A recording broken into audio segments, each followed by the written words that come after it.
నమస్తే, welcome to Badni Ramya YouTube channel. ఇప్పుడు చుక్కకూర ఎలా వేయాలో చూద్దాం. Same process. ఇలా మట్టిలో కొంచెం గేదె పేడని కలిపాను. ఇలా మొత్తం బాగా కలుపుకున్నాక ఒక లేయర్ మట్టిని పక్కకు తీసుకోవాలి. ఎందుకంటే ఆ విత్తనాలు వేసాక ఇలా మట్టి ఇలా దాని మీద జల్లడానికి అన్నమాట. ఇలా కొంచెం అయితే మట్టి అయితే పక్కకు తీసుకుంటున్నాను.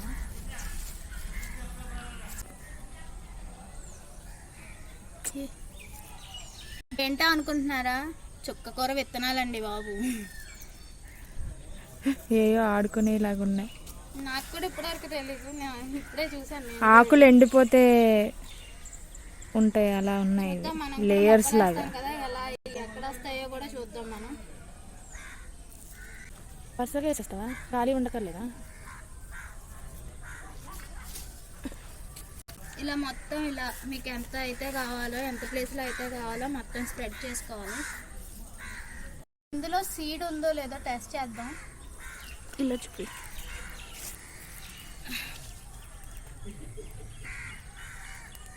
ఇక్కడ అయితే ఏదో గట్టిగా అయితే ఉంది, మేబీ అదే సీడ్ అనుకుంటా. లోపల ఉంది సీడ్ అయితే ఉంది. అంటే ఫ్లవర్ లోపల చిన్న సీడ్ ఉంటుంది అనమాట. ఇది సీడ్. ఇందులో పెడితే కనబడుతుందేమో, లేకపోతే మట్టిలో పెట్టినా. ఇదిగో సీడ్.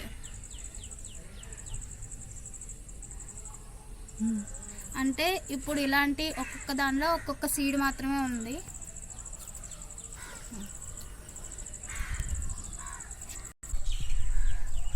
ఇలా అరేంజ్ చేసుకున్నాం కదా, ఇవి చుక్కకూర విత్తనాలు. దీన్ని ఇలా అరేంజ్ చేసుకున్నాక ఒక లేయర్ ఆఫ్ మట్టి దీని మీద వేసేయాలి. అంటే విత్తనాలు కనిపించకుండా అయితే వేసేయాలి. ఇప్పుడు వేసేద్దాం.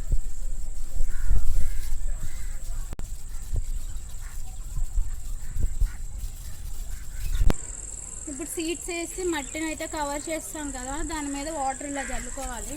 ఎక్కువ కాదు, జస్ట్ లైట్గా. అంటే రోజు డైలీ మార్నింగ్ అండ్ ఈవినింగ్ తడపాలి.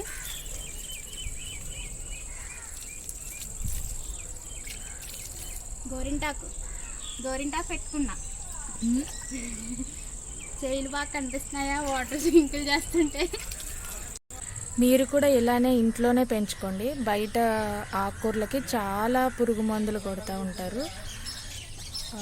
మీరు కూడా ఇలా చక్కగా ఇంట్లోనే పెంచుకోండి.